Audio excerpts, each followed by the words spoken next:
Good evening, friends, and welcome to an unscheduled breaking news live stream. As if you haven't known this already, Hurricane Milton heading towards the west coast of Florida, out in the Gulf of Mexico, gaining steam, a Category 5 hurricane. We just went through this with Helene, September 27th. Man, Ed, Florida can't catch a break this season. Yeah. I mean, they just, as you said, we're on the heels of the last hurricane. The debris is still lying around their houses, on the sidewalks, in the streets, and everything. And it hasn't even been removed yet, which is going to make for a very, very difficult time when these winds and then the surge comes. That debris is going to take off. Devastating. Debris could be deadly, as we heard from some of the mayors. But let's take a listen to some of the local reports and what people are saying and what the news. I have a ton of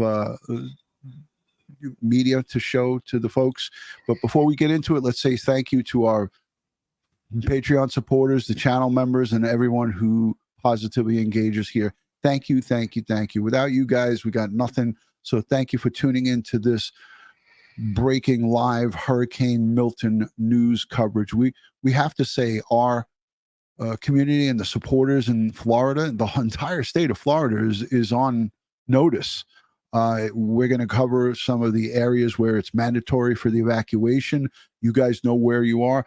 Gabby Petito's mom, Nicole, and her family are heading to Central Florida or maybe beyond that. They're leaving in the morning. I just saw an update on her TikTok. She looks pretty much in shock that she has to just up and move. They just moved down there last year. So let's take a listen to some of the news that's coming out. Let's stand by. Hurricane Milton is growing again in the Gulf of Mexico. It's an extremely dangerous storm just 2 weeks after deadly Hurricane Helene crushed the coastline along western Florida. Yeah, they cannot catch a break there. The system threatening the Tampa Bay areas, which hasn't had a direct hit from a major hurricane in more than 100 years. Fox 4's Sean Rabb marking Milton's movements as Floridians brace for that storm to make landfall tomorrow. Sean? Yeah, and that landfall could be late tomorrow, but still, the warnings are many, intense, and real. This storm, even if it wobbles a bit and doesn't make a direct hit on Tampa Bay, could be horrific. Federal, state, and local voices are all singing the same song, Get Out Before the Storm. And you know what? It seems like people are heeding the warnings. Interstate 75, heavy, with many Floridians motoring to places out of Milton's projected path. Florida is still filled with tons of debris that could be whipped into dangerous projectiles with Milton's anticipated winds in excess of 100 miles an hour when it bulges on shore. Federal resources are streaming in to stage in advance of what is expected to cause catastrophic damage. Power line crews from all over the United States are heading and are in boots on the ground down in Florida from the previous hurricane, Ed, and we just saw a bunch of trucks coming in for more mutual aid. Again, anybody that's in the path of Hurricane Milton and you've received a evacuation notice, heed the warnings. We listened to the Tampa Bay mayor. We're going to hear her speak soon. She said, if you elect to stay back, you might as well kiss yourself goodbye because you're going to be dead. Warnings well taken, and I don't really. Some people were finding fault in what she said, but you can't sugarcoat this when it comes to something like this, Ed. And I think that she did the right thing by telling everybody, look, either you leave or you're going to be dead. Yeah, you know, people think they can ride these out. Now we're talking to Cat 4, Cat 5 right now, right? Right now it's Cat 5. Yes, Cat 5. Yeah, so with those kind of sustained winds and the debris that's out there already, plus the storm surge that comes in after the winds, right? So the wind hits first and it does its damage, and then the flooding comes, okay?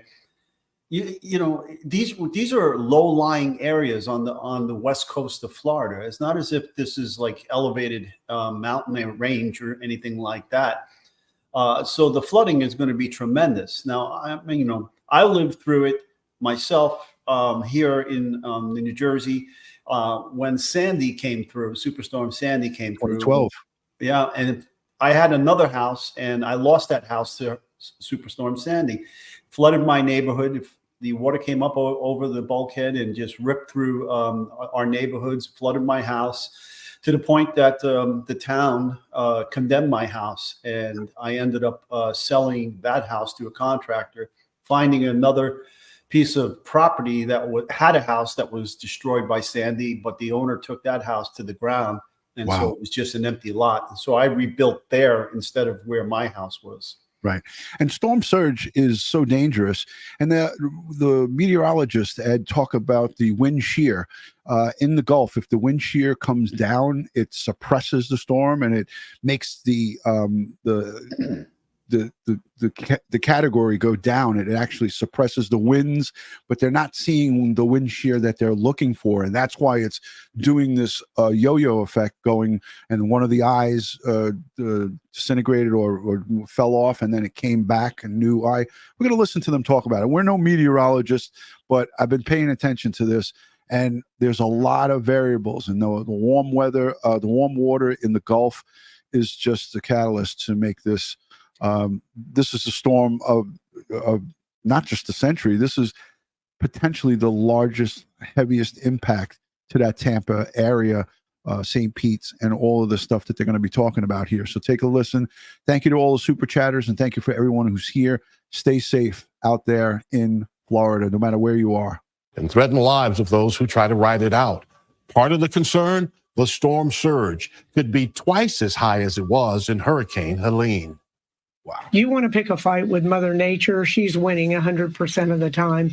And individuals that are in these, say you're in a single story home, 12 feet is above that house. So if you're in it, basically that's the coffin that you're in. If you have a storm of this magnitude, it's not just, obviously we want to protect people. We want no loss of life.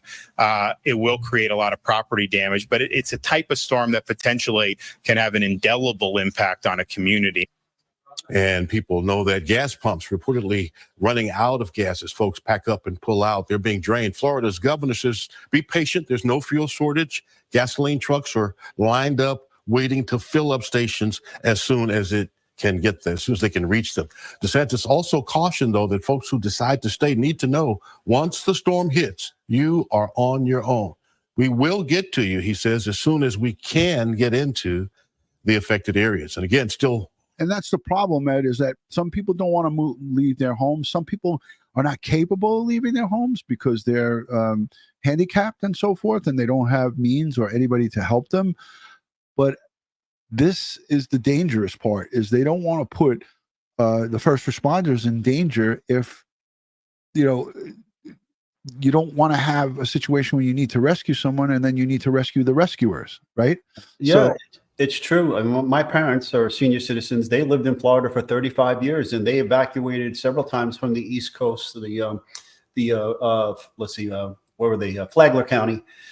Several times I would get them hotels in Alabama or Georgia or whatever the case may be. And they would jump in their car, secure their home, jump in the car and race out of the state. And thank God they had no property damage. So when they came back, but they were lucky. You can't say that for everybody. And if you look at the medium age of Floridians, it's not called God's waiting room for no reason. I mean, there's a lot of senior citizens down in Florida, and and a lot of their family are in other states. They're retirees that moved there, and so they don't have that support to gather up and get out. that's the unfortunate part. Miss Lee, thank you for being here. She says, I'm 20 minutes south of Tampa, and I'm very nervous now. Heed the warnings of your local officials, Miss Lee. Listen to what your local stations are telling you, what your police departments, your emergency management is telling you. If they're telling you to get out, then get out. Don't try to be a hero and stay in your home if it's going to wind up costing, God forbid, your life. Let's listen to the rest of this because I got a ton to play, and I have the airplane that goes into Hurricane Milton and gives us a live view. If you haven't seen that, you're in for a doozy, because these guys and girls that go into these hurricanes bring back data, and it's unbelievable. We're going to get to see inside the cockpit of this aircraft. Most of tomorrow before the storm actually hits. Yeah, pretty strong warning. Yeah. Taking your chances. All right, Sean Rabb in the newsroom. Thank you. All right. And we want to give you a live look at Tampa, Florida right now. Milton regaining strength over the Gulf this afternoon. Very gray, very gloomy right now. The Milton storm back to Category 5 status. But even if it weakens before landfall, the impact is certain to be destructive. Meteorologist Allie Turiano here now. And Allie, I saw you nodding your head when Sean was talking about the warnings that officials have been giving all week long now. Yeah, and that's just it. You don't want to hear that, but they're not going to get you. They just won't be able to. You're impacting and potentially hurting more folks. Our first responders trying to get to people. The warnings have been out there. Mandatory. That's what we just talked about, Ed. Yep. Evacuations. When they say you got to go, you got to go. Now, I will tell you, you mentioned this is back up to a 5. What's most important is that Dylan, Federico, and I were watching this all afternoon long. The actual movement of this storm, it did shift more east instead of east-northeast. And that is huge, because that means we've seen a change in the forecast track. Hurricane hunters, they've found Category 5 winds again. Winds are actually up to 165. That pressure has dropped even more by 5 millibars. That is a huge drop. This eye becoming larger, but very well defined after that eye replacement cycle this morning. We still believe this will weaken. Is it still going to be a major hurricane? Yes, but we will see at least some lowering of the wind speeds over the next 24 hours before making landfall. Now landfall, still expecting it around 2 a.m. Eastern time, 1 o'clock our time, near Sarasota, right near Manatee, Sarasota County line is where this will be. That is a huge difference for Tampa Bay, because the higher surge levels will likely be just to the south of where this makes landfall. So we're talking a little bit closer to Fort Myers with higher surge potential compared to Pinellas County and Tampa Bay. This stays a hurricane as it moves just south of Orlando near Kissimmee, and then offshore as a hurricane by Thursday night, Friday morning. So the forecast still is 10 to 15 foot surge from Sarasota north through Tampa Bay, but I do believe even areas like Fort Myers could see a. Now that storm surge is tremendous, Ed, and that's what we talked about. That's what's most dangerous, most deadly. I saw footage all over, like, different various social medias of Helene, and when we looked at some of the other states that were affected on the East Coast, and you looked at some of the communities and the lakes and rivers and the storm surge that came up, it was mind-blowing to me when you see this. But you lived it, because you lived in a coastal community, and when you live in a coastal community, you get to see it firsthand. Not just when these superstorms come or hurricanes come, but just when you have extra rain and storms. Yeah, your standard nor'easter that floods down here all the time in the Long Beach Island area. Yeah, and that's the thing, is that people that aren't used to seeing it, or that are new, that just moved down there, that are transplants, they see this, and some of them just say, this is nothing. This is nothing. The news media is wrong all the time. They never get these things right. This is going to be. Yeah. And that's where people do go wrong. I just want to listen to this, because I think this is redundant, so we're going to take that off. Ed, let's go to the chat, because a lot of people are sending in super chats. There's our good friend Schmitty. She's always throwing her pocketbook at us. Schmitty, thank you for the super chat. She says, prayers to all going through this. I have family there, but there's no order to leave. I said it too much this year. 2024 sucks. How much more can we take? Got to say my favorite words, though. Onward and upward. Schmitty, I couldn't agree with you more. My son's in Miami. I know that they're not going to get a direct hit from this, but they're going to get some storm, some rain, some winds. But I do believe that most Floridians are going to be affected by this in some way, shape, or form. Anything else you see in the chat, Ed? I know a lot of people are in there, and we haven't started scanning it yet. Hashtag Ed, hashtag DutyRon for your questions. I want to just play this real quick. The Tampa mayor, this is a short. I'm going to put it on quick. This is powerful. And this is just a small clip of her. It's a short. Helene was a wake-up call. This is literally catastrophic. And I can say without any dramatization whatsoever, if you choose to stay in one of those evacuation areas, you're going to die. Wow. Helene was a wake-up call. One more time. This is literally catastrophic. And I can say without any dramatization whatsoever, if you choose to stay in one of those evacuation areas, you're going to die. That's pretty heavy. Ed, did you get a chance to see that? Was that the first time you were hearing it, or did you? No, the mayors are saying this all over the place. Yes, T. Wright. Oh, my Lenta. Yes, but it is. Listen, you got to heed these warnings. I'd rather be prepared and leave, and nothing happened, than stay and lose my life.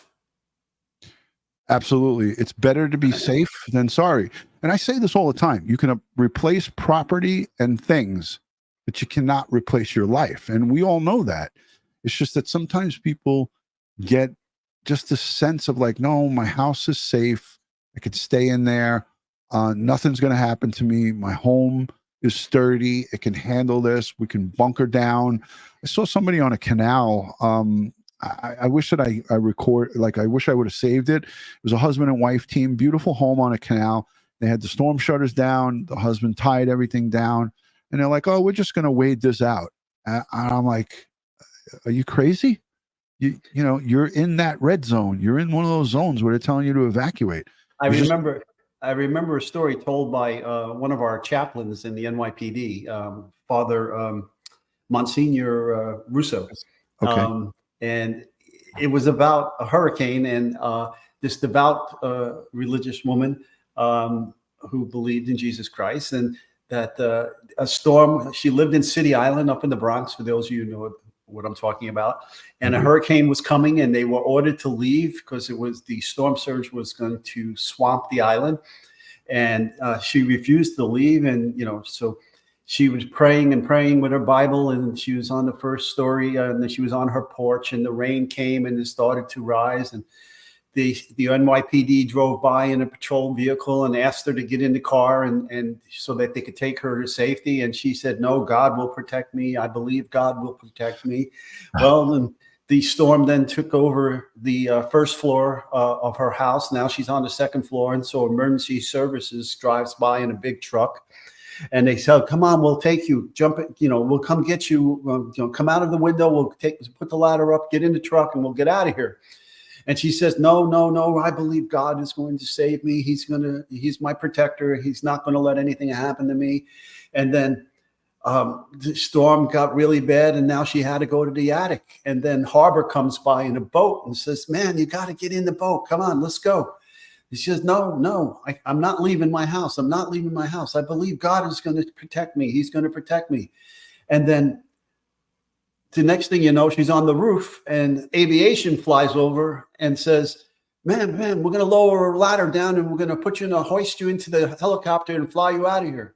And she said, no, I'm going to be fine. I'm going to be fine. God is going to protect me, And Aviation moves on, and the lady ended up drowning.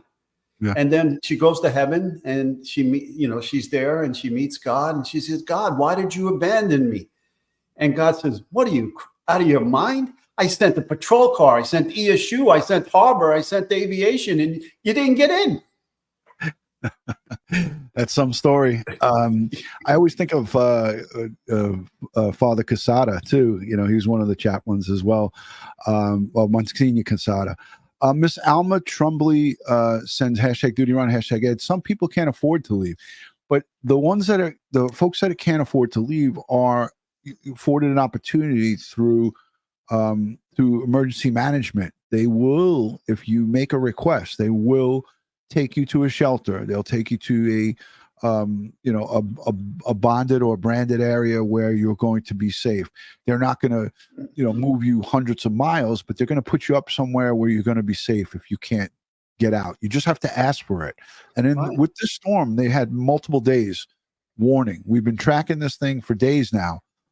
So people, you have to heed these warnings. Adrian, this is the mayor of a barrier island. Florida mayor urges everyone to get out. You got to see this. This looks heavy duty, but take a look. I think it's by St. Pete's. He's the mayor of St. Pete Beach, Florida, which is a barrier island community just off the mainland of St. Petersburg. So you see it right there on this map. Adrian, thank you so much for being here with us. It's my understanding here, as we again have now learned, that this has been upgraded to a Category 5 yet again, about 480 miles from where you're at. It sounds like you, at this moment, are having to evacuate pretty quickly. Hopefully I'm the last one here. I'm just about ready to leave. I mean, really the message for today is please leave. Everybody needs to evacuate. There should be no reason for anyone to. Look at how much debris is on those streets. This is the mayor's house. This is his street. So they're interviewing him out in front of his house. And look at how much shit is still there. And then when the wind gets a hold of that, those are going to be projectiles anywhere in the path there. You know, people could get hit by that and killed. Still be here. Any preparations that need to be done should have been done by now. And I'm heading out here as soon as we're done. And I'm looking at the scene there behind you. Clearly, there's a lot of devastation that you've already experienced from Helene. What are you hearing from your constituents there as they try to leave their homes now behind with, you know, the debris still in their yard? Yeah, absolutely. I mean, Helene was absolutely catastrophic. It was absolutely devastating. Probably 80-90% of homes on the island had some kind of water intrusion or flooding. It's been, you know, a little over a week and a half, and we still have, as you see behind me, every single house still has a lot of debris from the cleanup just from the last week. And that's a huge concern, right? So whether we get wind or whether we get storm surge, if we get wind, we've got flying shrapnel. If we get storm surge, we're going to have stuff all over the roads impeding, emergency services coming back in here. We're going to have a huge mess to clean up, no matter what, an even bigger mess than we already have. You know, I'm not sure that I took into account the flying shrapnel that you just mentioned there because of all the debris from the previous storm. What are authorities telling anyone to do about any of that? There's not much we can do at this point. We've had the National Guard in here for the last couple of days. They've done what they can, but, you know, we have 93 avenues north to south just on this island. We're one of 11 barrier islands in Pinellas County. The task just is insurmountable. I mean, the amount of, again, just keep in mind, 80-90% of homes on our island had some kind of water intrusion. So 80-90% of homes look just like this one behind me. 3,000-4,000 homes just like this, just in our city. Can I ask you on a personal note, as a resident there, are you worried about what you're going to return to? Of course. Yeah, this is a conversation my wife and I have had several times in the last couple of days. I'm not sure what we're coming back to. Hopefully we'll come back to something. It really depends on where the storm lands at this point. It's hard. It's emotional, I'm sure, especially for hurricane hardened folk there in Florida. This is still a historic storm. And I'm mentioning here that the mayor of Tampa had a stark warning saying if you choose to stay in one of those evacuation areas, you are going to die. Have you ever heard a warning like that in all your time in Florida? No, I mean, it's absolutely incredible, but, you know, she's absolutely right. We are encouraging everybody to leave. We had multiple fatalities during Helene just about a week and a half ago. This storm is preparing to be much worse than what we had. Encouraging everybody to leave. We're about to close all the bridges and access to the island here at 7 p.m. You can still get out, but if Ed, nobody really addresses the folks that are maybe handicapped inside their home, the elderly that are not mobile. It's a huge task to get all of those folks out of there. I mean, is this impossible to do? I mean, you can't just go door to door. The National Guard is on the ground for cleanup and to have security and so forth in these affected areas. But I'm sure they have public service announcements all over the news telling those types of people, call us at this number if you need assistance and we'll come get you. Yeah. You're not out yet, please leave. There should be no reason for anyone to stay behind. At this point, you've done what you can, but the most important thing is, make sure you stay alive. Get out and evacuate as soon as possible if you haven't done so yet. Yeah, you can save your own life and you could replace property. You could replace those things that the storm will damage, but you certainly can't replace your life. Once it's gone, it's gone. A lot of people in the chat are, worried for family members and so forth. God, I mean, I'm looking at some of these trackers. This is a live tracker. I'm going to go to it and just show it up on the screen, Ed, with us on. So this is the tropical update, and this is running continuously. This is live, and it's going to show. This is Tampa 10. So this is a local Tampa news station, Tampa Bay 10. They have this thing running continuously here. It's live at 9:25. Wind speed 165 miles an hour. As you see, it's moving east northeast at 10 miles an hour. The pressure is 902. What is that? Millibites or Millibars. Millibars. Thank you, Ed. And it's telling you the current location. This is your live update, folks, and that's the track, the projected track of Hurricane Milton. Supposedly hitting land after midnight tomorrow night. They said, some say 2 a.m. You got to figure anywhere between midnight tomorrow night into close to 2 a.m. with a category 3, which is still very dangerous, folks. And these are projections. What if it gets steam and builds up steam and hits as a 4 or a 5? Look at all these spaghetti models here, and yeah. Even after that, Bermuda's in its path.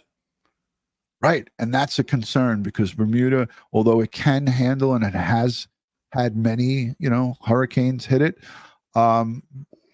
depending on what this thing does once it gets into the Atlantic Ocean, which is much cooler. And that's the advantage. And I'm no meteorologist, but I know that if it hits colder water, and hitting land will slow it down and make, but once it gets back into the Atlantic Ocean, it's still kind of warm over there, but it's not as warm as the Gulf.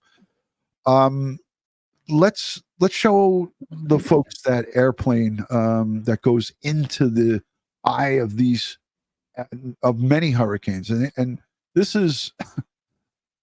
I tell you, you can put me in this airplane for anything. The turbulence that I witnessed and that I saw. Anybody see what we're about to play? This is. These aren't hurricane chasers. These are hurricane hunter planes. I guess they refer to them as hurricane hunters. Yeah, this is our military. Yeah, planes hit massive turbulence from strong winds and more. Anybody in the chat has anybody in the chat seen this? By a show of hands, put a 1 if you've seen this footage of this plane. This was just from a couple of hours ago. They're heading back again to get more. They get all the data of what's happening and how it's traveling and so forth. Carrie, thank you for the $2 super chat. Says, hi, DutyRon. I sent you an email. I'm in Northwest Cape Coral. Yes, you are friends with or grew up with Mila. I do remember you, Carrie. I'll check the email right after I get off this, or I'll actually check it when we play this. But thank you for the support. And also thank you to everybody else who's given super chats. Nick, 2 times. Good evening, Nick. Thank you for being here. Thank you again for the second super chat. And Carrie. And of course, we got Schmitty. All right, let's take a peek at this. This is fascinating. Let's see. Did many people see this? If you saw the airplane footage, put a 1 in the chat if you've seen it. Many are putting in 2s because they haven't seen it. Let's take a peek. If you get motion sickness from watching movies like this, then don't watch. Yeah, this is motion sickness 101. So what we're looking at here is a view outside the cockpit window, I believe, to the right of this aircraft. These are propellers, and you'll start seeing it as we play it. So let's take a peek at this inside. Okay, Mel didn't see it. I don't know if I highlighted that or you did, Ed. I didn't. Okay, here we go.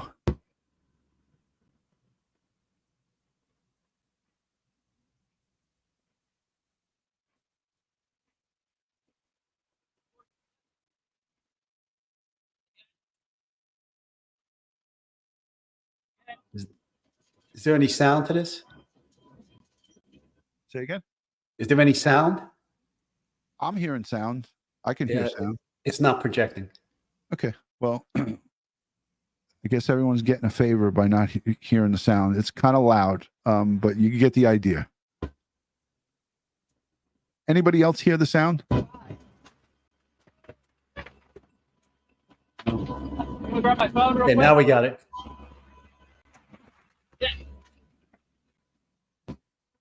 Oh, my Lanta. These guys are getting tossed around pretty good. I missed that. Grab my phone real quick. Yeah. Well. And that's why you wear your seatbelt, folks.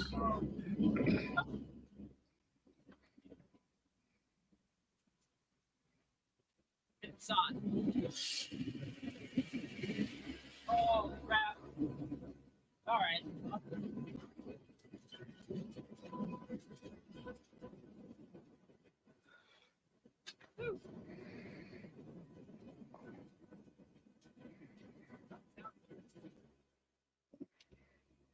Good God.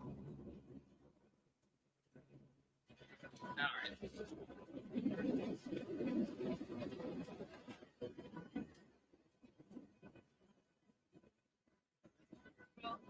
Thanks.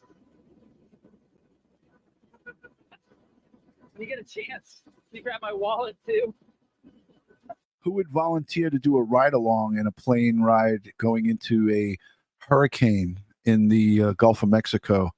This is obviously, as Ed said, a military aircraft, but who would volunteer to go into this for the ride? Ed, would you volunteer for it? No, that's a oh hell no right there. Hold on, let's do it. Oh, hell no. Rocky Pastorino is in the building. Good to see you, Rocky. Member for 23 months. Thank you. Hey, y'all. Hope all is well. Rocky, good to see you, brother. You see, he's wearing a NOAA patch on his uniform there. So Yeah, I guess this is a NOAA sponsored flight. I'd rather get shot at than this. yeah, and you have been shot at. Yeah, I have. And I shot back. And you shot back. Yes. You can't punch a hurricane. Nobody fires at us and we don't fire back, right, Ed? I mean, that's just ridiculous. Yeah.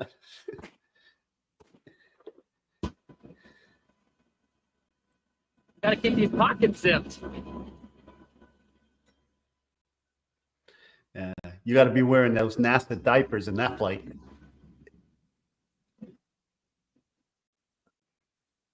Some sophisticated gear, right? Oh, yeah.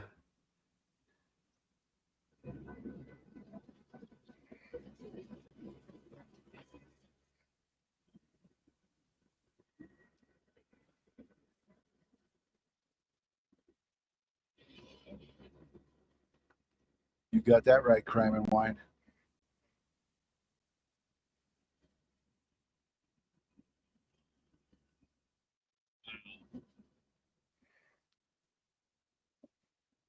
So they break through that wall of the outer bands and they get into that eye where it's nice and calm. Yeah. This is where you get to see some heavy turbulence here. Our good friend Amazing Ants in the building. Hey, Sarge, thanks for responding, Sarge. We didn't call you, but it's always great when you're here. There was no Good evening, request. Sarge. Ed, did you request a sergeant, Ed? Yeah, I put a 1085 for the sergeant. A 1085 forthwith for Sarge. All right, good to see you. Hi, Katina. All right, so this is some heavy. Take note of the Miss Piggy that's hanging here, or whatever this doll is. I think that's a Miss Piggy, right? What is that, Ed? Yes. It looks like Miss Piggy, yeah. Yes. All right, let's take note of that. Miss Piggy's doing the dance. She does more than a dance here.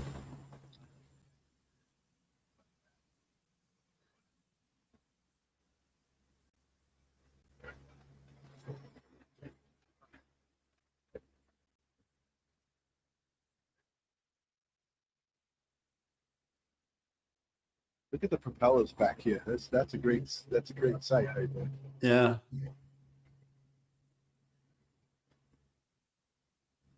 Pilot right here, concentrating. co-pilots. Yeah. This guy's recording back here. It's got like a GoPro. It looks like.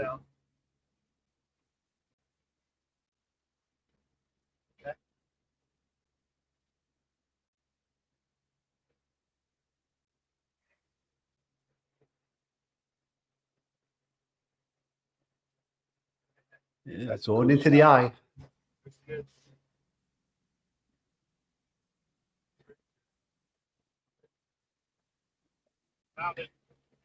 When I was taking the FAA pilot's exam, Right.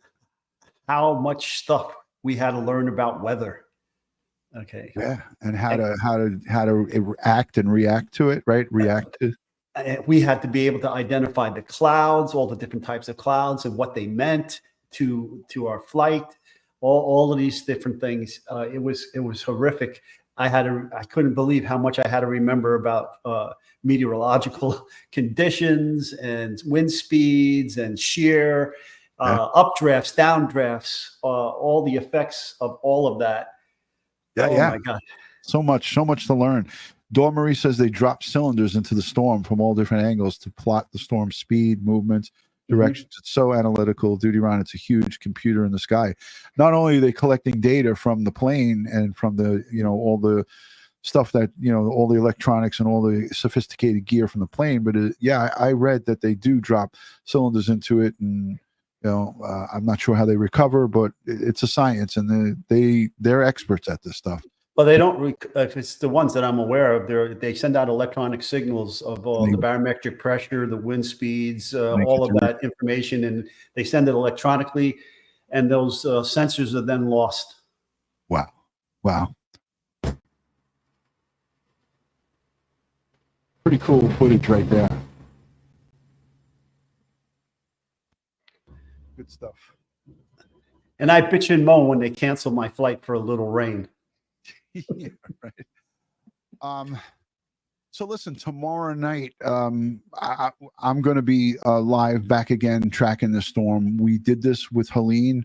There was all of those storm chasers. I hope that they're not out there, but I know they're going to be some young kids, some older men, some people who are out there just chasing these storms. I got to tell you, to me, I say it's so dangerous. It's so dangerous to go out there and do that. Growing up on the Jersey Shore as a kid, I lived in Staten Island, so I'm always surrounded by water, right? And I vacationed from the 60s to this very moment. I'm in my Jersey house on the Jersey Shore, and when the storm surges would come, those surfers would run out there and try to catch the big waves. And I'm like, you guys are crazy. What are you doing? You said, the storm is coming out here, and you're out there in the middle of this craziness trying to catch a big wave. It just didn't make any sense to me. Yeah. It could cost you your life, but just to get out there and catch the biggest wave, I don't know. It just doesn't make sense to me. Let's take a peek at this. I'm not sure what is this WFLA? North of the track, and that's where we would have no surge. And so the surge in line for 10 to 15 to surge. Yeah, and so I did notice when I was looking at the storm surge mapping, because we've gotten a lot of questions about how far inland storm surge goes. And so storm surge goes as far inland as it can. Right. And so if it's a really flat area, it goes really far. Several miles. National Weather Service said several miles, but that would be a very flat area. So think about like up in Crystal River and areas in Pasco and Hernando counties, the storm surge can cross 19 in some cases, and because it's really flat and it builds. But the only thing, but we should just make clear that we're not expecting storm surge up in Pasco or north of that into Citrus County. That's all reverse surge. But when you looked at the storm surge map for down in Sarasota and Manatee counties, and even down a little bit further than that, it was pretty limited to the coastline. Right along the coast. Yeah, it doesn't spread inland because the structure of the land there goes up, and so that stops the storm surge. All right, let's see what other questions we have. Citrus rains. Yeah, let's go back to this. I think the heaviest will be just south of you, but you will be in the northern side, and you can see you're under this 5 inches. Well, they're excessive rain forecast for them, but this is pretty interesting. That's like about 8 inches on the border there. Yeah. So it could be a little bit less or more. But this shifts down, you get a little less. This shifts north, you get a little. So again, what they're saying here is it could go any way. I mean, this is just a prediction. This is what the data that they have now. They predict what it's going to be coming forward. And as we know, and everybody, it's not just me and you, Ed, everyone that's listening, there's many variables here. This could go bad, like worse than what they're saying here, or it could be less, right? Yes, absolutely. You know, and those spaghetti lines, I found more often than not, the European model tends to be more accurate than the American model. Right. Yeah, it's true. Somebody in the chat mentioned Ryan Hall, y'all. I'm subscribed. I actually have him in the queue. He's not live right now, but he will be live. He's been live all 8-9 hours today. If you want to watch this live with him, he has all the different screens up. He's a meteorologist. The guy is unbelievable. You know, but we're going to be live with our community here, tracking the storm, seeing what happens. And I'll you know, again, if you're not available, Ed, I'll be doing this tomorrow night for a good hour or so. Somewhere around 9 o'clock, 10 o'clock, we'll start. You know, this is that big of a deal that I feel it's necessary for us to go live, talk with our Floridians that subscribe to us. There's many here in the chat. If you're from the state of Florida, put hashtag Florida or just put Florida in the chat. You don't have to, you know, dox yourself and say exactly where you are, but if you're in Florida and you're on the West Coast, you're on the East Coast, let us know here right now in the chat so we could take a peek and say hello to you and wish you nothing but the best and send prayers to you guys. Electricity, and they need to find a backup You know, solution. If it, I owned a piece of property there in Port Charlotte. I sold it a couple of years ago. So some of us will be without. Wow. Okay. Yeah, Port Charlotte. That's right there on the West Coast, right here. Yeah, Boom. and it looks like it's going to get 110 plus miles an hour winds. Yeah. Shiitake mushrooms. Many look at the amount of Floridians here in the chat. Are they transplanted New Yorkers? Now we're starting to get. Now we're going to start to get. How many? Look, we know Gadsden. We know Dennis he's NY. I worked with him in PSA too. So there's a transplant right there. How many of you guys are born and raised in Florida, and how many are transplants? There's probably a majority transplants here, but you never know. You never do know. Or as the Floridians call them, damn Yankees. We've invaded their beautiful state. Well, we call Miami Manhattan South. Cat 4's debatable. It's Cat 5. Watch out. The whole home is going to be gone. But I don't think people know that. What I like about this is two meteorologists just shooting the shit and looking at live radar. This is great. This is on WFLA right now. It'll cause damage to your roof. It'll compromise some of the structure, but not to the point where it's destroyed. Usually. Yeah. Obviously, there are exceptions. And I do think that the game changer with this storm could be to the debris, because that doesn't account for debris slams into your home. It does a little bit. You know, this might be interesting for everybody. Major hurricanes cause 85% of the damage. That's because major hurricanes' winds are so forceful, create a lot more of the destruction. So I always say this, and you know this, but I just think it's a way of describing it. Compare a 75-mile-an-hour storm with a 150-mile-an-hour storm. How much more damage do you think the mile-an-hour storm does than the 75-mile-an-hour? You probably know this because you've heard me say it a million times. So don't cheat. Okay. All right. So comparing a 75-mile-an-hour storm, Cat 1 hurricane, to a 150-mile-an-hour storm, Cat 4, you might think, all right, winds are double, so maybe it's look at that. Times. Bronx Carefully. transplant. And we have the wobble tracker going on WFLA Harbor. Find yourself on the map. And so We're gonna, yeah. Are we? Kill me. Yeah. Whatever works. All right, here Just we let go. me know. All right, we've got about another 15 minutes left. And so we have a lot more people joining us and asking questions. I just saw one from Shannon. What are the odds of a Cat 6? So there's no such thing as a Category 6 hurricane right now. We get a lot of questions and speculation about it. And certain scientists do believe in the future, since they think storms are getting stronger, that we may see the reason for a Category 6 storm to be created, but it's not in existence right now. I would think that we would have to start seeing routinely storms that a Cat 5 didn't describe the damage you could expect from it, and we haven't seen that yet. And so not a thing yet. And so let's talk about power outages. So Carol traded in tornadoes for hurricanes. Say again, Ed? So Carol traded in tornadoes for hurricanes. There you go. She went from Tornado Alley in Kansas to Florida. And let me say this, to expand on hurricanes, Ed, Floridians are in these yellow and orange areas. There's potential for the tornadoes to break out here. That's right. After it passes through, yes. Yeah. So just if you're feeling like, okay, I'm here in Orlando, I'm in Sebring, I'm in somewhere in these banded zones here in the yellow, you're not again completely out of the woods, so to speak. The potential for pop-up tornadoes, and there's bodies of water all around the Midland of Florida, the lakes and water spouts and so forth. Yeah, you just never know. So people just be, as Ed says, be safe, be prepared. Be prepared. That's right. And watch yourself. You have to have, listen, people make fun of preppers, but you really do have to have some degree of preparation. You need food, dehydrated food. You need water. You need the ability to clean water, whether that be chemical tablets or filters. You need to have a supply of drinking water. You need to be able to sustain yourself for at least 48 hours to a week. And a prime example is look what happened to the folks in the Appalachia area there with the last hurricane. It's taken FEMA weeks to get their act together to get in there and rescue some of these people.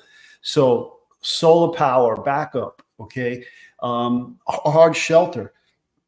Now, speaking of hard shelters, now I built my new house here in Jersey to the new codes that hurricane codes and wind codes that came out after Superstorm Sandy. Okay, I'm well above the floodplain in my house. The living area is well above the floodplain. I'm on pilings, and the architecture is what was mandated for this area. I get it. But like now I have a lot next to my house, and I'm planning to build another home there. And I designed a reinforced steel concrete structure for that property. Now, there's no other house like it in this community. Everything here is wood frame on pilings, whether the wood pilings or they're conical steel pilings that are drilled into the ground to meet the hurricane code. But when I build with concrete, reinforced concrete, I don't have to have those pilings, and I'll still meet flood and wind code. And so when I drew these plans up and I had an engineer look at them, he was like, "What the heck?" He said, "Ed, you know what you're building?" I said, "Yeah, I know what I'm building." He goes, "It looks like a World War II Nazi bunker in Normandy." Oh, Jesus. Well, not that it looked like it. He was just saying that the strength of the second home built for me and Janine for when we come down there. Oh, yeah, sure. It's sure. Hold on. Somebody's got something to say about that. Oh, no. I tell you why I'm saying this, because now I built this house that I'm in right now to hurricane code that post Sandy. And when the winds kick up, it's still a bit scary. I can feel the house shimmy a little bit, right? Because it's on pilings, right? And I don't like that feeling. I don't like that sensation. Okay. So I said, you know what? The next house, reinforced concrete. It's going to be able to withstand anything that nature. It's going to be a bunker. That's for sure. Yeah. I'm going to send out 10 free memberships. Make sure you guys hit the thumbs up. Make sure you're subscribed and put a 1 in the chat if you want a chance. And make sure you have memberships. gifting so you could receive the membership. Let's take a listen to the rest of this report. Outages, and then outside of our area it starts to get spotty, and so it is going to be probably days to weeks for power restoration for most people. We can talk about timing again too, and rainfall here. And so the way that you use this map and the way that it kind of help answer your own question, since I can't get to every comment, is when we zoom into the area, which will happen in just a second, the names will pop up and it helps you identify where you're at. But this is Wednesday at 2 p.m. Okay. And so now you're going to find yourself on the map. And so whether you're in Bradenton, whether you're close to Lakeland, whether you're close to Wesley Chapel, maybe you're splitting the difference between Crystal River and Spring Hill, you kind of watch that area as I advance the map, and it's going to stop every few hours, and you can see the time there right underneath the hour by hour radar banner. And so this is how it looks by 5 p.m. We are in the thick of things with a couple of rain bands, and the winds are really starting to pick up along the southern coastline only. And so by 6, 7, 8 o'clock, look how heavy the rain is near Bradenton, Tampa, Sarasota, Clearwater. And now those hurricane force wind gusts are in Sarasota and Manatee counties, as well as southern Pinellas and southwestern Hillsborough County. And so very, very heavy rain in those areas as well, but just moderate rain in Crystal River and Spring Hill, and just spotty showers in Sebring and Wauchula. They're kind of on the outer edge of the rain. Now they'll still get the wind later on. And so moving closer to 11 p.m., this is how it looks. And so heavier rain moving up the Nature Coast at that point, getting a break in the rain from the eye in Bradenton and Sarasota. But the winds remaining very, very strong in Pasco, Pinellas, Hillsborough, and really picking up in Lakeland, really heavy in Manatee, Sarasota, Hardy, and DeSoto counties at that point. Moving on through the night, this is Thursday at 2 a.m. And so keep in mind that this is our in-house forecast model, and it's a little faster than what the National Hurricane Service official track is right now. And it's a difference of about 2 hours. Anybody help Cheese and Rice? Anybody in the chat can help Cheese and Rice to help find how he or she can turn on gifting memberships. I really don't know. I don't even know if I have it on, but just make sure you have it somewhere in the settings. But if someone can help her out or him out, that would be great. Hey, Ron, I don't know if you saw it, but Rocky's here and he gave out 5 memberships. Oh, he did. I was just going to get to the starred memberships, and I'm going to definitely acknowledge every super chat and every person who's given memberships. There it is. I have it saved, Ed. I don't know if you could see it. No, I can't. It says live chat, and then to the right it says starred chat. Mm-hmm. So it gives Katina gifted 5, Heather, whatever. So we'll go through all of that. Let's take a listen to what she has to say, because it's almost over. Hurricane Center has the eastern edge of the eye wall making landfall at 2 a.m. And this has the western edge of the eye. So basically, the eye is onshore by 2 a.m. with this forecast model. So this forecast model is a little faster. And so this is putting Sarasota right in the bullseye of the eye. The eye moves over the bay, but the southern edge of the eye wall stays south of the bay, which means the surge is all Sarasota southward. We finally start to get a break in the rain in St. Pete at 5 a.m. A lot of the rain's moved off into Orlando at that point. We've got another round of rain moving onshore in Sarasota and Venice. And then this storm moves on fast. Look how dry it is by 8 a.m. Now we've still got some spotty showers out there. We've still got some really rocking winds in eastern Polk County at that point, even down into Highlands County, but just a spotty shower or 2 left over. And then it just moves out. And so here's the rainfall totals we may see. We are under an excessive rainfall risk, but the epicenter of that is really Clearwater and Pinellas County, and all the way up into Safety Harbor, all the way over into West Shore. And so just really heavy amounts of rain overnight and into the morning hours. And so we've gotten a routine question about sustained winds in Zephyr Hills. I think you'll see sustained winds in the 40 to 60 mile per hour range. And then those wind gusts in Zephyr Hills could get as high as hurricane force. So once this thing hits inland, Ed, here's Tampa, and we heard the mayor say, if you're in Tampa, you're basically going to be dead. You got this water here is going to all surge up. But once this hurricane hits land, you hear this meteorologist talk about the lower miles per hour with the winds, but it's the water that becomes a problem. And water could come, like you said, Florida's flat land. There's no hills in Florida. So if water starts to surge and you're in an area next to a body of water and it starts to surge, you're going to have these flash floods and these floodings inland as far as you can go. But this thing does, slow down. But it's everything that happens afterwards and with it that makes things very dangerous. And if things aren't secured with 50-mile-an-hour winds, you got projectiles as well. Ed? Yeah, Florida has some really strong building codes for hurricanes. A lot of it occurred after that horrific hurricane that was down in the East Coast. What was it? Just south of Miami, Olmsted. Yes. Yeah. Wicked. And yeah, they lost a lot of houses because the contractors did a very shoddy job, and they weren't using normal building standards like plywood exteriors. They were using masonite exterior sheathing. I mean, it was crazy what they did to save a buck and make a buck, and people lost their lives because of the homes that were built down there. And there was a big investigation, and they changed all the Florida codes after that. So Florida has some robust building codes, but still. Okay,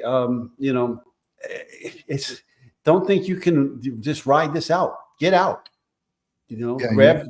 Grab what you think you need, your medicines, your whatever you think you need, and get on the road and go to safety. Right. And we keep saying, and I don't mean to be redundant with this, but you can replace property and things, and you can't replace your life. Steph Turtle _Turtle. She says, my niece left Newport Richey to stay in Gainesville. Thank God your niece got out. There's so many people who just can't just get up and go for many different reasons. Health reasons are one of the prime reasons why people don't get up and go. But yeah, look, I'm looking at a lot of things. Matty Boy Sully is here. His father's a retired NYPD captain. He's passed on. May he rest in peace. But Matty Boy Sully says, and this is true, the water is no joke, and it will kill you. It will kill you. It's a fact. It's unforgiving. Yeah. Wind gusts 80 miles per hour, 90 miles per hour. And so Zephyr Hills, that does knock down trees, unfortunately, especially weekend trees that haven't been trimmed and maintained. And also, purely because of how saturated the ground is, we could see uprooted trees with this storm. And so unfortunately, that's a factor as well. And so that's something we'll be dealing with as well, because especially like the water oaks, not necessarily the live oaks, but the water oaks in particular just get blown over. Their root structure isn't what the live oak root structure is. So when we have soupy, muddy ground from the rainy summer that we've had, and then you add rainfall like we're talking about here, that is when we're and that was another thing I heard reporters talk about. The August was super wet. September, the end of September, Hurricane Helene came through and dropped crazy amounts of water, and now we're here 2 weeks out of that, and you're look at these numbers here. With that soaking the ground and high winds, these trees are going to come down. They're going to come down. A lot of trees. Yeah. We are going to be looking at, and I'm going to play a quick video before we wrap. A YouTuber went and did a short documentary of the carnage and the devastation of Hurricane Helene. And this was just uploaded maybe 3 or 4 days ago. And I came across it as I was researching this event, and I think it's important. I'm going to just play just a small piece of it. I'll link his YouTube channel in the description, but it's the bits that I saw was just devastating, and it's like this in many different areas. We're not just talking about Florida. We have so much damage in other states. Dave Rader called me today and said that parts of Tennessee was ravaged by Hurricane Helene as well. And they're sending their drone teams out to help search for missing people. Yeah, they share that border with the Carolinas and so forth. Yes. Looking at the potential for uprooted trees. And so here's why I know you might be thinking, this is scary that it re-intensified it into a Category 5 storm. This is why we think this is why we know it's going to weaken. And so it's in a very favorable environment right now, but it's getting lifted up by that jet stream, but it also has a lot of wind shear across the northern Gulf, and that's what weakens the system as it moves it closer to us. It speeds up its forward motion, which in turn, most storms have a hard time intensifying while they're moving faster. And so it starts to spread the system out a little bit, spreading that energy out, and that's interacting with the wind shear. So wind shear is strong upper level winds, and storms are heavily dependent on vertical development. Basically, the energy moves up through the eye and outward throughout an entire hurricane. So when you have strong upper level winds, it kind of interrupts or cuts off that process. And so once it's not able to easily redistribute its energy and build off of that, it becomes a weaker system, and it becomes structurally, the structural integrity is affected of the system. I knew we would get one question, and there might have been more of these type of questions, but Kerry Y says, does this affect the prison where Wade Wilson is in? That's our double murderer that's in Rayford, Central Florida. He's somewhere around here where my cursor is. The prisons are equipped to handle all types of weather. And I would say the answer to that is probably not. It's not going to affect that prison, that location. If in fact that they felt it was a threat, they have close to 1,800 inmates in that facility. I think that they would, these prisons are built to withstand all different types of weather. So my answer to that, and I'm going out on a limb, is saying, oh, hell no. No. And so if you have just joined us, wanted to show you the new spaghetti models that have come in because they have shifted a little bit further south. And so we saw the first shift to the south this afternoon. The dark lines in black there, those are our consensus models. And they shifted from being kind of over Bradenton to being right over Sarasota and to the south of Sarasota this afternoon. And that was a significant change that we noted. But now it's made even more of a significant change down closer to Venice. And so if it were to take a more southerly track, we would have offshore winds to the north of the track, and that's where we would have no surge. And so the surge is all going to be to the south of the track, south of the southern part of the eye wall. And that's why we're watching this landfalling location so carefully and so closely, because it'll be the difference between no surge or minimal surge and catastrophic 10 to 15 feet of surge. And so here's how that plays out. With the current track kind of moving closer to Sarasota, the air goes counterclockwise around a low pressure system, which is a hurricane. And so the winds as it approaches our coastline would be offshore in Tampa and St. Pete and onshore in Sarasota and Venice. And it's the onshore winds that drive the worst of the storm surge up. And so if we were to see the storm wobble back to the north, we would be looking at a different scenario where we would have onshore instead of offshore winds in Tampa Bay, and that would drive a higher volume of water into the bay. And what's interesting about the bay is it's pretty wide at the Skyway Bridge, so a ton of water can rush in. But as it continues through the bay and it continues to move to the north, the area is not as wide. And so you get the land moving in, and so the water has to go somewhere. It goes up. So when you funnel in that water, it goes up. So the peaks of the storm surges would be up at Safety Harbor, at the Hillsborough River, at Davis Islands, areas where the water is getting funneled higher and higher. And so that's where that would be the worst case scenario for Tampa Bay. But once again, the current track has it a little bit further south. And so it has offshore winds for the Bay Area. So right now if the current track holds, we will not see surge in Citrus. We will not see surge in Hernando. We will not see surge in Pasco. The only surge we'll see in Pinellas is on the eastern edge from the water that's already in the bay getting pushed closer to the eastern edge of Pinellas by those offshore winds. And so it would be a manageable amount, nothing like the 10 to 15 feet that we're going to expect for parts of southern Manatee and Sarasota counties. That's where the worst of the storm surge will be, all the way down towards Port Charlotte as well. And so these are all different variables, but this was the latest. I mean, this was just minutes ago. I'm almost on live chat with this. But you see how it could change hour to hour. The way this is being projected here, Tampa is not going to get the worst of it, but that the storm surge with the water here in this Tampa Bay, this is a big body of water right here. and when it comes up close and into where the city is, it gets narrow. So, but Well, you know, it's the harbor too. You know, it's a bay, and it has no outlet. So when the water gets pushed in, it has no place to go. Goes right. And if the wind keeps pushing it in, then the tides aren't going to help you either. I know that firsthand because I'm on a lagoon, and when those nor'easters come, they push the water into the lagoon, and it has no place to go. And it's broken our bulkhead several times and got into our backyard, but knock wood, and by the grace of God, it hasn't come near the house yet. Yeah, thank God. April, I know it took you a long time to comment, but thank you for commenting. I really appreciate it. Appreciate all the commenters here. So I'm going to put us on. Roxanne says her sister got evacuated, and I'm so scared for her. My sister got evacuated. I'm so scared for her and everyone in the path of this hurricane. Oh my God, prayers. Amen to that. I hope your sister is okay. But if she got evacuated, I'm hopefully she'll be okay. You know, she'll be good. Here is the devastation of Hurricane Helene. This, and I'm going to start it right here because this shot is just, Ed, take a look at this, man.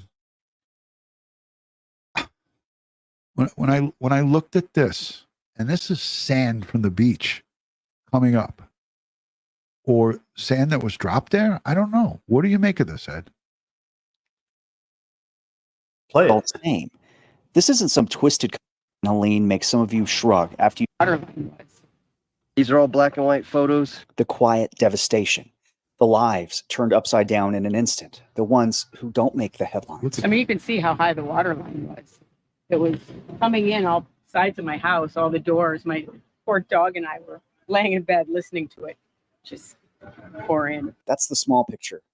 And I was okay with just throwing it out when it was just wet pieces of paper. Now that I look at it all and think about it and tell a story, it's like, ouch. Wreckage, the waves, the raw spectacle, the wind, the wreckage, the waves, the raw power of a storm like Hurricane Helene. But when all we see is destruction, I mean, these are all just family photos. we miss the real story. My grandfather. I know what you're seeing here from Florida after Hurricane Helene makes some of you shrug after you've seen the devastation that's hundreds of miles to the north in the Carolinas and Tennessee. In Florida, the devastation doesn't scream. It simmers. It's quieter, easily overlooked by the headlines, but it leaves its scars all the same. This isn't look at the street. Some twisted competition of who's suffered more. That's what it was like down here during Sandy. Yeah, no, I remember it down in Far Rockaway as well too. What is that community? Right, not Broad Channel. No, what is it? it's on the Where other they side. had the fires.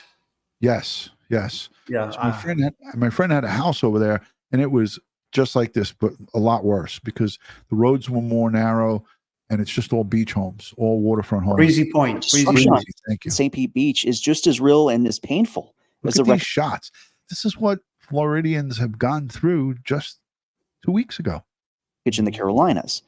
This storm didn't discriminate. It didn't care where it hit or who or how it hurt. One thing we have to remember, pain doesn't have to compete. Yes, there's catastrophic damage in the mountains of Carolinas and Tennessee, but there were suffocating floodwaters here in Tampa Bay, and the suffering's the same. Yeah, they're going to get hit again. 20,000 homes and businesses wrecked in one of the country's biggest media markets are overlooked, but that just shows you how brutal Helene has been elsewhere. Still, I'm here. This is my home. And these are some of the stories from the worst storm to hit Tampa Bay in a century. Hurricane was 100 miles west of us. I wouldn't have bet $1 million this storm surge was going to happen. We get hurricanes, a couple times a year. Never thought this devastation would happen here, but 6:04, it started coming up over the wall. At 6:40, it was probably halfway up my leg in the parking lot. And I'm like, oh, and the high tide hadn't even started. It was that low tide and the water was coming over the wall. So 6:55, homes that are right along the causeway as you make your way here to Treasure Island. So it's just getting rid of that darn mud, but you can see how high the water came. So that's a good 3 feet Yeah. or so of water in here. Have you ever had water inside? Never. In 19 years. No, not at all. And it's a sturdy building. Or Hurricane. You're stuck. Or Hurricane Idalia just last August. Hurricane Helene swept in storm surge 3 to 4 feet above Idalia's storm surge. The result, the costliest storm in generations. I'm stunned by the water line here. Oh, it's even higher inside. Well, I guess the walls are out now, but yeah, that like came up I mean, during you it. can't live in these homes. It has to be all mold abatement and everything has to be ripped out, right, Ed? I mean, well, yeah, you have to get the special contractor and license and permits, and then you got to pull all that sheetrock out. You got to wear hazmat suits, and then you got to dry the house first. Then you got to fume it with a strong oxidizing material and kill all the mold and fungus. all of this wood has to be taken out. They took all the sheetrock you could see, but all of this wood can't stay. Well, they'll dry it out, and they use special dryers and superheat the house, and then dehumidifiers and suck that out of the wood. If I doubt the town will make them replace it. But here's the thing: there's a formula that many of these jurisdictions use. If more than half the value of your house is considered damaged or in need of repair, then they can condemn the house, and then you have to take the house down. You can't fix it. Yeah. Maddie says you can cut the sheetrock insulation 90% of the times the studs can stay. It depends on how long the water was there too, I would think. I mean, I don't know. I'm not an expert. This housing market is like a dangerous game of hot potato. For years, homeowners have built in vulnerable areas, riding the allure of coastal living while passing the risk to the next buyer. It's the cost of clinging to the illusion that you can beat the odds. Once that storm passes and all the hype dies down, people forget, and then people start buying again. That's the beach sand that got pushed up in there. Yeah. I don't think I've ever seen this. This is the first time I'm looking at this in full. But I mean, what do you guys think in the chat? I mean, this is Tampa. This is Tampa. Helene's devastation. And after Idalia, I noticed it a little bit different. There was a much more buyer resistance in these neighborhoods. Finding buyers for these homes, we didn't have multiple offers like we have been seeing in other neighborhoods. There was much more resistance to buyers because they had just flooded. They were much more difficult to sell. A lot of homes that I see on the market today, just looking, have been on the market since they flooded in Idalia. They were renovated, they've been on the market, they haven't sold.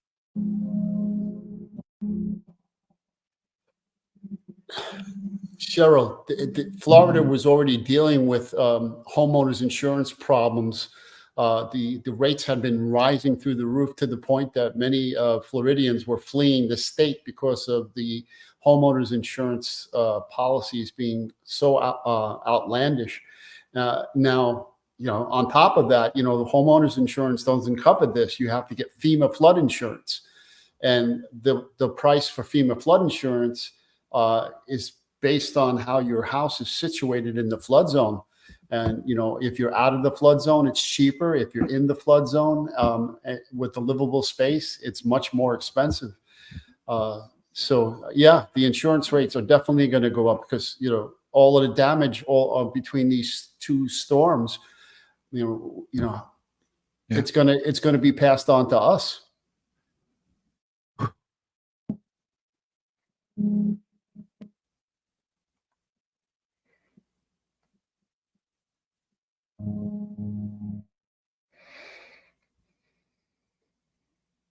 Look at that tree.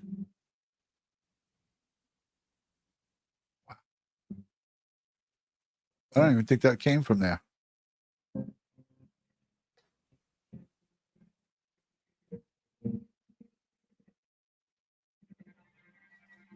Jesus.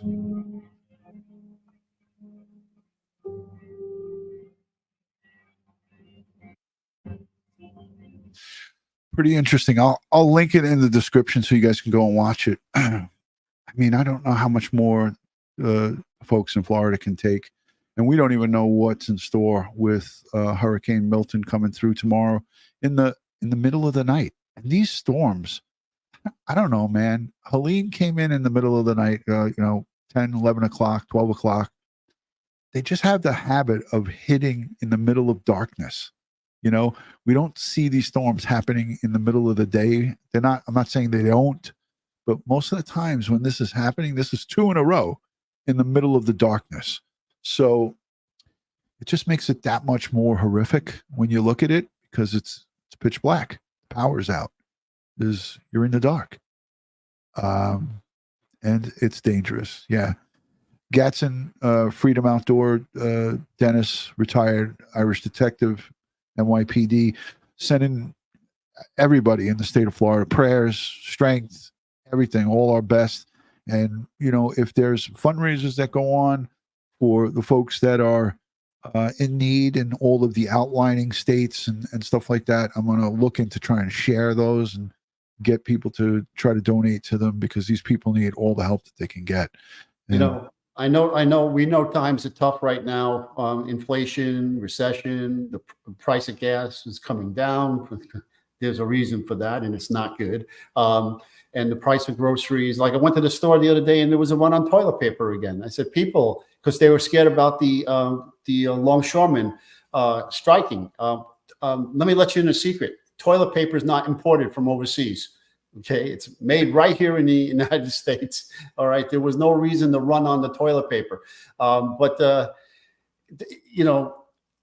If you can't afford to give to like organizations like Samaritan Purse or the American Red Cross or Salvation Army or Catholic Charities or any other of the NGOs, the non-government organizations that do good work, then maybe if you have time, use your time, volunteer, help pack, help go to one of these NGOs and help pack supplies for the needy and the victims of these storms, and so that they can get them to them. Because in my opinion, it seems like the private organizations are doing far greater work than our government.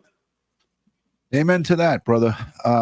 Anytime you can help in any way you can help, like you said, whether it's volunteering your time, sending $1.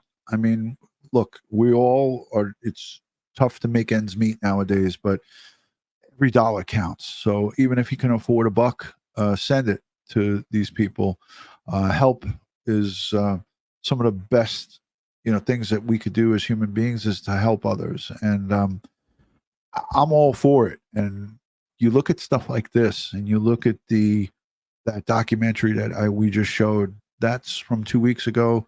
Some of the devastation that these folks just got hit with, and now to have a double whammy. This is like kick me when I'm down, so to speak. This is like kick you when you're down. And what we're looking at here is a live. It's a live tracker of the storm, and this is going, as you can see, it's different times. This one's from 8 p.m., but some of the ones that they're putting up are actually live, right? Current to, it's 10:18 p.m. on the East Coast. They're on East Coast time. This is the track. This is what they're looking at live with the current radar and the current tracking that's available. And it goes right up until 10 p.m. here. So I'll link this in the description. This is Tampa Bay. They have it running live on YouTube. I think it's probably going to be 24/7. Yeah, it is live. So, I mean, you could go back to the different times and look at the differences and so forth. But we will continue to cover this. We will continue to keep an eye on this storm, this hurricane, this devastating hurricane that is going to hit landfall somewhere on the West Coast between Tampa and Venice, Florida, on the West Coast, and go right straight through the state. It is, God, it is devastating. Look at the wind speeds currently at 8 p.m. Eastern's 165 miles an hour. Hopefully it slows down as they predict a category 3 to hit landfall, as you can see there in the depiction, be category 1 as it gets to the East Coast and goes out into the Atlantic Ocean. And Ed, as you said, Bermuda is right in its course. So depends on one of my favorite places. I love Bermuda. I've been there many times. Me It's a too. beautiful place to visit. You can't go wrong. Just some people have a hard time with the Bermuda Triangle. I visited twice by cruise ship, and I'm still here to talk about it. So I made it. I made it out of the Bermuda Triangle. Listen, I want to say thank you to the moderators, the replay viewers, the super chatters. I said I would get to the super chat, so let's do that, Ed, as we look at this model running in the background. I'll start from the bottom. Nick, thank you again for the $2. Thank you again, Ed and Ron. God bless you guys. No. God bless you and the missus. Thank you, Katina and Nick and the whole family there supporting us continuously. Evie, her daughter is the history chick. She's awesome. Evie323, a real great supporter and a friend of Crime Time with DutyRon and Ed Wallace and the whole community.